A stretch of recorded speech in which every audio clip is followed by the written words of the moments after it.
Aha, I think it's on. Hey guys, welcome to day one of Edinburgh Comic Con. Woo! You guys can do better than that. You guys having a good time? Yeah! Woo! Cool. That was good. Usually I get people to do a Mexican wave, but I'll be nice, and I think you guys are awake. Oh no, there's someone at the back. So thank you for turning up to this Q&A. If you don't know who we are, just a brief talk about what I'm doing here today and what my dad's doing here today. So this is my dad, Nick. Hiya. You can tell by the grey hair. My name's Tabitha Lyons, and in 2007, we made our own prop making company. Now, we specialize in materials foam and latex, which is what I'm wearing today. So we've done this professionally. I mean, we've worked in other companies. We've done this for a very long time. I got my first job when I was 12, on a Saturday job, making tea. Yeah, we've been doing it for some time. This really is about you guys far more than it is about us, because this is about your forum to ask us questions about any aspect of cosplay at all. Yeah, we can try not asking us maths questions or spelling. That's yeah, I can't answer. You can avoid those. Questions. That's right. Anything else we're up for. Yeah, so basically, I get invited to conventions to. Sometimes we do actual workshops where we'll demonstrate how to make props, because that's what we specialize in.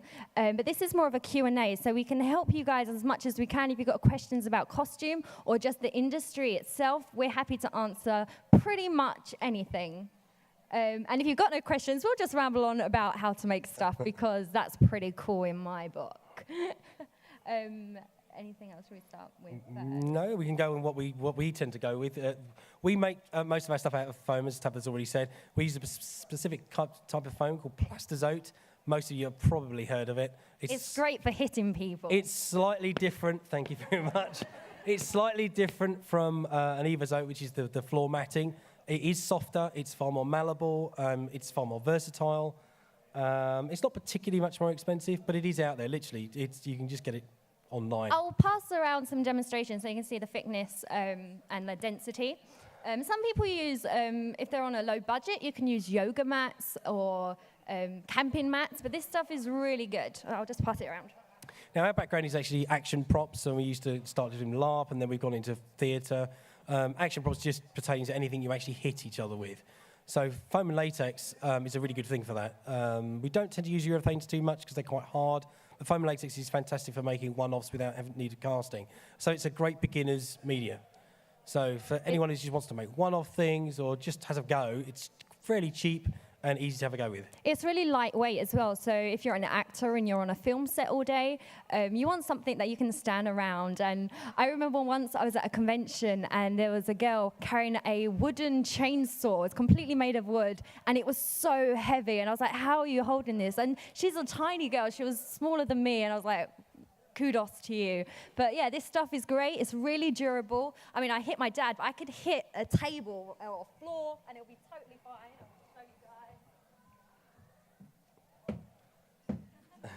Oh, yeah, without damaging the place. Yeah. But yeah, so we use rubber really because rather than just spray painting, because obviously foam flexes.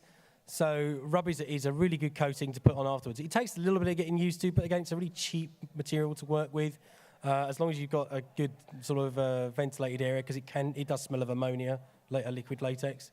So it gets a bit smelly. It won't kill you. It's a natural product, but it is. Yeah, so you get a hang of that. Feel free to hit your friends. So yeah, I mean, we've in 2012, that's when we got into the world of cosplay. Now, who's wearing cosplay? Put your hands up. I can see some at the front. Yeah, oh, some at the back as well. That's good. Is there anyone in the audience that wants to make a costume or turn up at a convention but are too scared? I mean, what's holding you back? Is there anyone? Ah! Camera guy, why are you not in cosplay? You're not allowed. Damn. Let's talk to the bosses. Is that an excuse?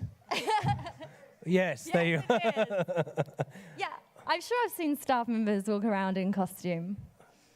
So what do you think is holding you back? What you guys generally just do is actually making the props and the costume itself.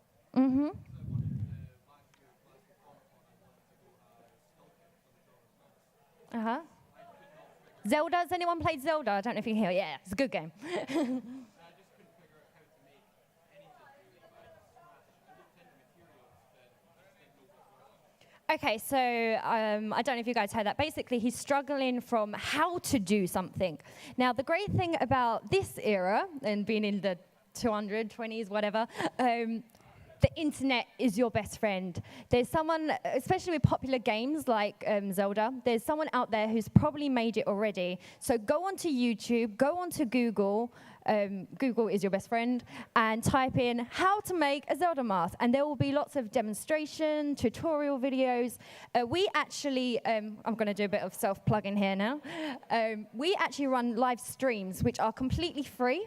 We've set up cameras into our workshop. And yeah, Monday to Friday, 7 till 10. So when you guys come back from work, you can just switch us on. We do day streams as well occasionally. But yeah, we go through how to make stuff. And so all the commissions that we have or costumes we're making for ourselves, we make them live on stream for you guys to watch. And if you've got any questions or you are making something, I mean, some people like it as radio, don't they? Yeah, a lot of people, if they're making their own stuff, just feel that there's someone else in the room with them that's also going through the pain and cutting themselves with knives and things like that. But there's not just us on there. There's loads and loads of different people making all sorts of things with all different sorts of materials. And I think the main thing is, if you've never done it before, is don't be scared. Don't be scared to make a mess, basically. Because, yeah, you might make a mess the first time. The second time won't be such a big mess. The third time won't be even better. Just keep going. And just don't be scared of... The idea is just to have a go. That's the point. A great thing as well is if you've not made a costume before, there's nothing wrong with buying something. So, for instance, the character that I'm wearing today, this is my own design. It's a Sif-inspired cosplay. I went onto eBay and I bought the undersuit. So I've got the skirt and I've got the top. And then we just improved it. So go onto eBay, go onto Amazon, buy a cheap-looking costume, and you can really do... You can make something that was really bad, and you can turn it to look really good. You can add bits of foam, tubing, and really bring it to life. Yeah, one of the first things that we do, is when we say to anyone is, when you're first starting out, don't think about the expense of doing it. You can do anything with paper mache and cardboard and old clothing from a charity shop. You really can. There is no need to go, oh God, I'm not making it out of these exact materials, these things that cost a fortune. Try just the cheapest version. Go with there. It's more fun because you have to think your way around problems. You can't just buy your way out. You'll find that probably will end you up with a better result in the end. Got a bit of feedback here somewhere. Yeah, sorry, I think that was my phone just vibrated. Yeah, so a great tip as well. If you go to your local supermarket, they've always got lots of cardboard boxes. Just ask them if you can just take some off their hands, and they'll love you. They'll be like, take all of the cardboard. My best friend, actually, her first costume she ever made was a Gears of War character. Is it Anya? Anya Stroud? Is that right? I hope that's so. And it's made out of Capri Sun boxes. So, you can literally use anything. So yeah, that's us in a nutshell. I mean, obviously we can go for a lot of technical stuff. If anyone's actually had a problem with foam or wants to get into a bit more latex-based stuff, yeah, we're here for you guys now. So, yeah, has anyone got any questions? Yeah. I think I heard the question. Any experience of working with LED lights? Yeah. Yes, we do. We tend not to do them for customers because they tend to be problematic. You'll find if you're working for yourself, it's not an issue. But eventually, one of the wires will go, one of the batteries will fail. But generally, yeah, if you can, they're actually pretty good nowadays. They used to be, you needed resistors and things like that. They're all built in now. You can pretty much string them up. You can get really small 12-volt batteries now as well that will pretty much light anything. You don't have to go. And again, YouTube, the internet. What specifically about LED lighting are you scared about using it, or are you just not sure? Is this on? Yep. I really want to get into it for like a future cosplay maybe, because it's something that really interests me. And I was wondering what your experience with that was, if you had any. Lights are a great way to make a costume really stand out. I've put a couple of lights on. I've actually used bike lights. You can get these from like Poundland and literally just stick them in and make it glow. I think what really makes a costume good is having different materials. So it's not just about having armor, it's about having material, it's about having feathers, it's about having some lights in, just everything. Mix it up a bit. But yeah, all you got to do, remember, is if you're new to it, I'd probably try and find some sealed units that you can rip out of something, some old toy or something like that. Just experiment that way until you're getting comfortable with it, and then start thinking about building your own circuits, things like that. They're not that complex, but start slow and just nick them out of toys or whatever. It's really that easy. It doesn't have to be lights as well. I once did a Fallout-inspired costume, and I got a highlighter, and I leaked the ink into a bottle of water, and I had like a Nuka-Cola that, and I put light underneath, so it I can't speak. Glowed, there we go. Glowed bright blue. It was really awesome. So yeah, just have a go. Just to play around. Thank you. Thank you for your question. Any other questions? Yeah? There's a mic coming. Hi there, I've got 2 questions. Yep. What is your favourite costume that you've ever made? And you said before about getting cuts. What's the worst injury you've ever had on a costume? My worst injury, he burnt my ear with hot glue. On it, I was like, ow. I screamed. Okay, so she was loud. supposed to be sitting still, okay? He used paper to try and block it, and that did not work. So What didn't help was the fact that you ran around screaming. If you'd have just stayed still, I could have got rid anyway. I was sticking, I think, was it horns to my hairband? Yeah, that was... Yeah, so I had a character with gigantic horns, and I stuck it to a hairband, and he's like, just sit still. I was like, okay. I had no idea what he was doing, and he just poured hot glue. We avoid hot glue now. Dripped down the paper, and I could feel it through the paper. I was like, ow! And then, that was my worst injury, I think. We tend to use hand tools mostly. So the most we'll ever really get are a small cut. I haven't really had anything really horrendous, to be fair. The only one I think I ever did was working with somebody else that cut me being an idiot. But yeah, pretty much, a few stitches here and there, but nothing much. Best costume? Best costume. Mine, funny enough, it's not a costume that I've made for myself. When you are commissioned to make a costume, you tend to put all your effort and energy into their costume. With your own stuff, it's like, oh, I can just shove that together, it's fine, I don't really care. We once got asked to make a Minotaur. I love making creature costumes. This was on Digileg stilts that we made. It was about 6 foot? 7 foot tall, and it was literally from head to toe. It was like a massive fursuit, and then we made a suit of armor that fitted on top of it. It had a massive hammer. I remember the internet actually had a go at me because apparently Minotaurs prefer to use axes, but the customer wanted a hammer. I think for me, that's my favorite costume that we've done. Yeah, we're actually working on a Yoda costume at the moment that I'm about to cast next week. The sculpt's all done, but it was someone who commissioned it to. But he's about 5'10", so it needed to be bigger. The head's quite bulbous to try and scale the character down a bit. So at the moment, that's because it tends to be the one you're making at the moment, to be honest, because that's where your energy goes in. I'm excited about this Yoda costume. Plus, it means because I'm casting it, I get to do one myself. Yeah, that's another great tip, actually, that Dad mentioned.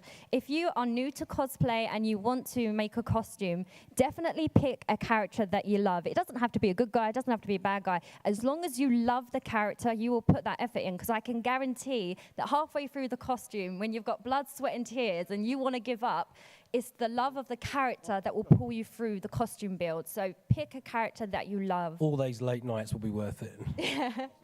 I remember we once made a Iron Man costume, and I didn't sleep. We had a very short deadline, and we stayed up all day and all night. We had staff come in and was like, you're in the same clothes. It's like, we haven't gone to bed. So those moments come, so definitely you have to love the character. But thank you for your questions. Any other questions? Oh. What would you say is your favorite and your least favorite part about cosplay? Favorite and least favorite part of cosplay? I'll do the bad thing first. For me, I hate how, in cosplay in particular, I hate how judgmental people can be. And to be honest, it's not usually people from the Comic Con scene, it's not cosplayers, it's just random people on the internet. If you put yourself out there, you're going to get it back. It's just annoying when they don't understand. Like they'll say, I'm trying to think. I don't know.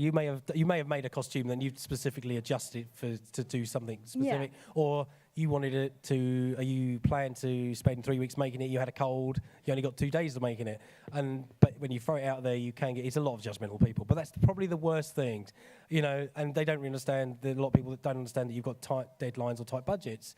Everything has to be absolutely perfect. And that's not just for a professional, that's everyone gets judged. So I think that's the only thing. Yeah. Most people who cosplay will understand that. It's the other idiots out there. My best thing, go on. I can go on all day about best things. I think, again, personally for me, when I first got into cosplay, has anyone done live action role play? Is there any LARPers? One! Yes! A couple. 2! Okay. So if you don't know what live action roleplay is, basically you dress up as a character and you run around and you hit things with rubber swords. It is quite a geeky hobby. But I actually came from that background.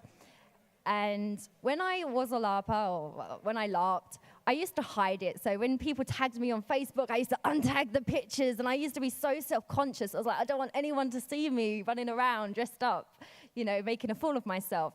But one of the reasons that I love cosplay is it has brought me out. Do you know what? There's so many people that like the characters and the movies that I'm into, and it's made me more confident, which is crazy, I know, because I'm dressing up and being silly in public. But it really has made me feel more secure in myself, I think, and that is one of the biggest things that cosplay has done for me.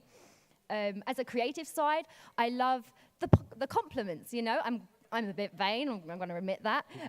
But when you put a lot of effort into making a costume, when someone says, "Oh, you look good," it's just that one, "Oh, can I have your picture?" And that just makes my day. So that's one of my favorite things about cosplay.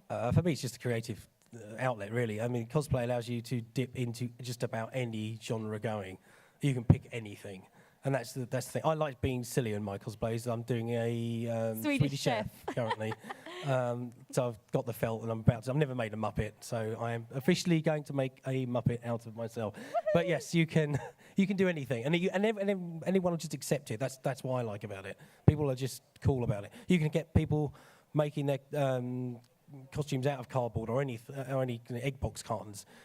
Who were just as inventive. We went to a con the other week, and there were a group of guys that didn't have a lot of time to work on this cosplay, so they called themselves the Half-assed Avengers. Half-assed Avengers, they'd actually thought about making their they ditched that, so their characters were sort of their costumes were naff because they didn't have time to do anything, but they also role played the fact that they were terrible Avengers. Gambit was always drunk and couldn't be bothered. He just tossed these cards around. He couldn't be bothered to do anything. Gambit. Thor couldn't be. He just dragged the hammer around. So he had a lot of fun doing it. And I think that's what it does. It's fun. Cosplay, in a nutshell. Yeah. Thank you for your question. Next question. Oh, yeah. What is the weirdest thing you've been commissioned to do? The Sword of Dialdo. So basically, has anyone watched a movie called Lesbian Vampire Killers? Do you remember the Sword of Dialdo? It's basically a sword of a dildo. Yeah, we we did the first sculpt of that, shall we say? Yeah, we did the first. There was there was before it. The prototype. Yeah, we did the prototype, which is basically a dildo on the sword. hilt. You'd have to watch the movie, guys. It makes sense. But yeah, I think that's the. Yeah, there was a couple of tentacle, like a. Yeah, it goes down that sort of route. We did actually refuse to do the harness for the guy who was doing the strip tease, but he wanted a huge appendage. But they're the sort of things that you kind of get into. Otherwise, you've seen it all anyway in various comic books, and there's just weird and wonderful stuff, which is great. The variety is fantastic. But yeah, we try and keep it. Thank you. Somewhat tasteful. Has there been any costume that's just not worked out the way you want it, like measurements were wrong, it just came out how you didn't want it and made you incredibly angry or frustrated that you just decided to give up cosplaying for a wee while? Absolutely. I had a dream cosplay, and I've wanted to do this even before I knew what cosplay was. Does anyone read Dragonlance in here? Dragonlance, yeah? Oh, there's a couple. So I love a character from this book called Kitiara. Is it Kitiara? Yeah. Katana, Katarina, there's so many, I get confused. So she's a dragon rider, and me being the diva that I am, I wanted to make a 14-foot dragon. Well, actually, it was actually just a 6-foot dragon at first, and then it got a little bit... Basically, yeah. We got sculptors involved to help us because it's a massive build. The original idea was I was actually meant to walk around the con riding a dragon. And yeah, it ended up being, it was like a group effort, and it just went completely wrong. The two head sculptors, they were arguing, and it just became a big mess. And I was so angry because I wanted to do this for so long, and I did. I just wanted to, I wanted to leave work. I wanted to just You had a right hissy fit. But these things happen, and now, do you know what? I just want to come back and do it better. You're always ride going through to... that. Yeah. Basically, there's no kids around, you fuck things up. I mean, as simple as that. If anyone's ever made anything, you still do it. We still do it. You'll still find that you're going off on a complete tangent to the original build, and you just think, how the hell, after all these years, do I still get that wrong? You know, rookie errors, or even no matter what. There's always errors, and you just think, you have to really reevaluate yourself and go, really? But you do have to sort of walk away, and it does knock your confidence for a while, and then you'd have to get back in there again. And I think we've all probably been there. If you've made anything a few times, you just think, have I bitten off something more than I can chew?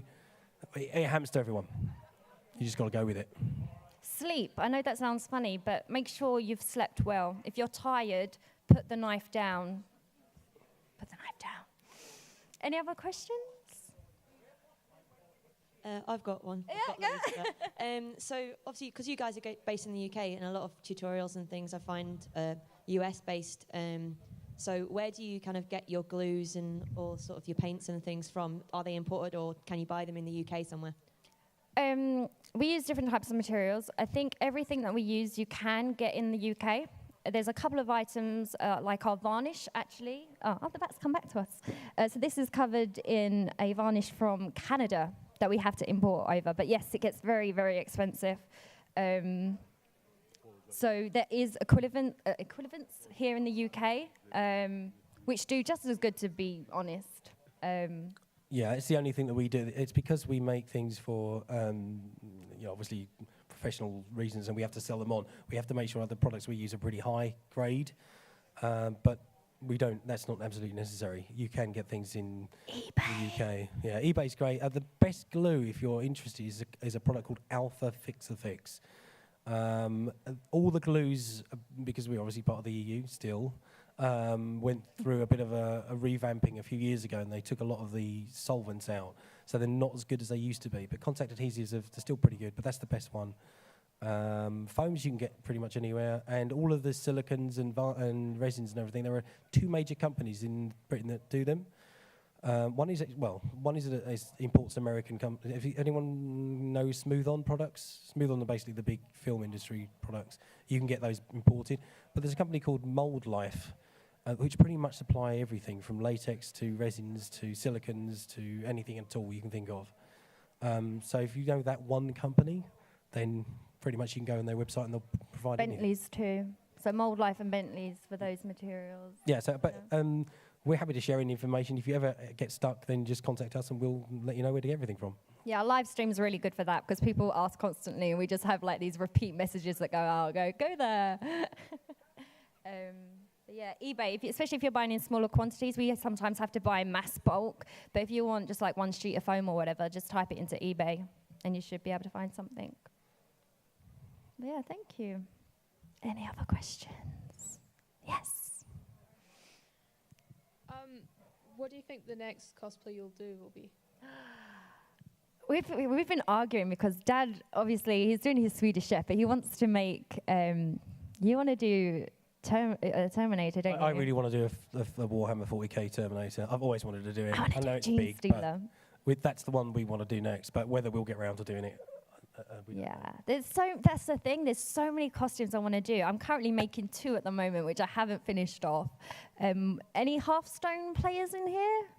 Yeah, I've got a couple. So I'm doing Novice Engineer from Hearthstone, which is also a World of Warcraft character. I'm doing another character from League of Legends. Oh, 1 person. Yeah. 2. Yes. What else did I want to do? There's so We're doing a Wonder Woman, the sort of Wonder Woman. Romanesque version. We want to make a giant. We like to make props to go with our costumes. So I want to make a Medusa head and like carry a Medusa head. What is Alien versus Predator? Any Alien fans in here? I want to do Mashiko. See, you must know who Mashiko is. There's lots of Yeah, that's one of our because it's really nicely sculpted. It's a really clean. When I do the Hot Toys version, if anyone's seen that, it's just an bigger, awesome version. yeah. That's for what we were. Yeah, so we have loads always. There's always costumes that we want to do and argue about. I mean, Yoda we're arguing about because I think I should wear it because I'm smaller. The customer gets to wear it first, but after a few months, we make a second one. But definitely, you've already got some costumes, so that'll probably be mine, I think. But yeah, there's Sidwani. I want to do because going back to the other question of riding the dragon and that totally messing up. There's another character who rides a gigantic boar, so I want to ride a boar now. Of course. I can. But thank you. Any other questions? Yep. Hi, how you doing? I'm a big fan. Ah! I just wanted to ask, what do you see yourself doing in, say, I know it's a hard question, say 20 years' time? Oh, wow. Where do you see yourself being? Stroking my cat on a rocking chair. And I'll have probably inhaled too much glue by then and be dead.